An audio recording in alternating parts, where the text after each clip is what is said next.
खऱ्याचं खोटं. खूप वर्षांपूर्वी कोण्या एका शहरात एक परिवार राहत होता. त्या परिवारात आई वडिलांशिवाय 7 वर्षांची मीनाक्षी आणि 8 वर्षांचा मनीष पण राहत होता. मनीष आणि मीनाक्षी दोघंही खूप खोटं बोलायचे. ते दोघं प्रत्येक गोष्टीत खोटं बोलायचे. मुलांनो, हे काय करताय? हा आवाज कसला येतोय? मला वाटतं आई बाबा येत आहेत. आता आपण काय करायचं? तेच जे आपण नेहमी करतो. सगळे कपडे असे विस्कटलेले का आहेत? तुम्ही दोघांनी रूमचा काय हाल केला आहे? पण आम्ही काहीच नाही केलं. हो आई, खिडकीतून काही माकडं घरात आली आणि हे सगळं त्यांनीच केलंय. अशा प्रकारे ती दोघं प्रत्येक गोष्टीत खोटं बोलायची. आई वडील त्यांच्या या सवयीमुळे खूपच त्रासात होते. एके दिवशी आई बाबा कुठल्या तरी कामानिमित्त बाहेर गेले होते आणि मुलं घरात एकटी होती. ती दोघं आपल्या खोलीत बसून शाळेचा अभ्यास करत होती. तेव्हा त्यांना बाहेरच्या खोलीतून काहीतरी पडल्याचा आवाज ऐकायला आला. दादा, आपल्या हॉलमधून हा आवाज कसला येतोय?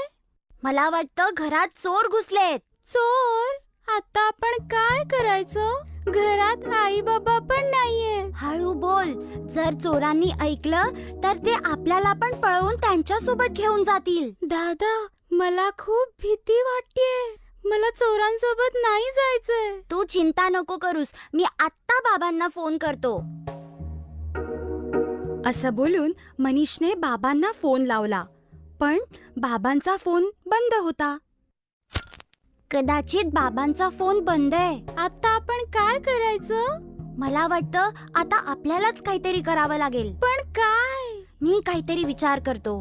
असं बोलून मनीष विचार करायला लागला. थोडा वेळ विचार केल्यानंतर तो म्हणाला, आता आपल्यालाच काहीतरी करून या चोरांना पळवावं लागेल. पण कसं? जर आपण ह्यांना विश्वास दिला की घरात आपल्याशिवाय मोठे लोक पण आहेत तर ते पळून जातील. हा, हे बरोबर आहे. चल माझ्यासोबत आणि जसं मी सांगतो तसंच तू कर. ठीक आहे दादा. ती दोघं आपल्या खोलीतून बाहेर आली आणि त्यांनी बघितलं की त्यांच्या घरातलं सगळं सामान अस्ताव्यस्त पडलं होतं आणि चेहऱ्यावर काळ्या रंगाचा मास्क घालून 2 चोर आजोबांच्या खोलीकडे चालत जात होते.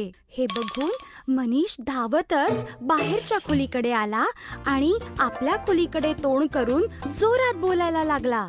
मीनाक्षी, तू असं ऐकणार नाहीस. थांब, मी आत्ता बाबांना बोलवतो. बाबांचं नाव ऐकून चोर घाबरले आणि वरच्या खोलीच्या दिशेने धावले. मीनाक्षी पण बाहेरच्या खोलीत आली आणि चोरांना वरच्या खोलीकडे धावताना बघून जोरात म्हणाली, तू काय बाबांना माझं नाव सांगणार? थांब, मी आत्ता आजोबांना वरून बोलवते. आजोबांचं नाव ऐकून चोर घाबरले आणि स्वयंपाकघराकडे धावायला लागले. यावर एकदा पुन्हा मनीष जोरात ओरडून म्हणाला, आजोबा काय करणार आहेत? थांब, मी आत्ता स्वयंपाकघरातून आजीला बोलवतो. तीच तुला नीट समजावेल. यावर चोर घाबरून सोफ्याच्या मागे लपले. तू तर म्हणाला होतास की लहान मुलाच्या ऐवजी घरात कोणीच नाहीये. इथे तर सर्वच आहेत. मी घरातल्या सर्व मंडळीला घरातून बाहेर जाताना माझ्या डोळ्याने पाहिलं. कळत नाही ते परत कसे आले. आता आपण काय करायचं? चल पळून जाऊया. असं बोलून दोन्ही चोर दरवाजाकडे धावायला लागले. तेव्हा मीनाक्षी एकदम ओरडून म्हणाली, थांबा, मी आत्ता पोलीसवाल्या काकांना बोलवते. ते बाहेरच थांबलेत. ते तुम्हाला त्यांच्या जेलमध्ये टाकतील. अरे, यांचे पोलीस मध्ये असलेले काका बाहेरच उभे आहेत. चल लवकर खिडकीतून पटकन पळून जाऊ. असं बोलून दोन्ही चोर खिडकीतून उडी मारून पळून गेले. चोरांना असं पळताना बघून मनीष आणि मीनाक्षी खूप खुश झालेत. आपण चोरांना पळवलं. तेव्हाच त्यांचे आई बाबा सुद्धा परत आले. घरातलं सगळं सामान अस्ताव्यस्त पडलेलं पाहून आई रागात म्हणाली, घराची ही अवस्था कोणी केली? मुलांनी आई वडिलांना सगळी घडलेली हकीकत सांगितली. आई, हे सगळं आम्ही केलं. हो आई, घरात 2 चोर घुसले होते. महागड्या वस्तू शोधण्यासाठी त्यांनीच हे सगळ्या वस्तू इकडे तिकडे टाकल्यात. अच्छा, पण मला तर कोणीच चोर दिसत नाहीये. हो, कुठे आहेत ते चोर? चोरांना तर आम्ही पळवून लावलं. हे ऐकून आई वडिलांना असं वाटलं की नेहमीप्रमाणे यावेळी सुद्धा मुलं खोटं बोलतायत. त्यांनी मुलांना रागवत म्हटलं, मला माहित आहे तुम्ही नेहमीप्रमाणे माझ्याशी खोटं बोलत आहात. हे सगळं तुम्ही दोघांनीच केलंय आणि आता स्वतःची चुकी लपवण्यासाठी नेहमीसारखं खोटी गोष्ट सांगतायत. मुलांनी त्यांना खूप समजवलं. नाही, आम्ही खरं बोलतोय. हे सगळं त्या चोरांनी केलंय. आम्ही खोटे नाही बोलत आहोत. पण आई बाबांनी त्यांचं बोलणं ऐकलंच नाही. तुम्ही दोघं शिक्षेपासून वाचण्यासाठी खोटं बोलताय, पण यावेळी तुम्हाला शिक्षा नक्की मिळेल. आणि तुमची शिक्षा ही असेल की तुम्ही आता हे सगळं व्यवस्थित करणार. असं बोलून आई वडील आपल्या खोलीत निघून गेले. तोपर्यंत मनीष आणि मीनाक्षीला कळलं होतं की खोटं बोलणं किती चुकीचं आहे ते. त्यांच्या डोळ्यात पाणी आलं.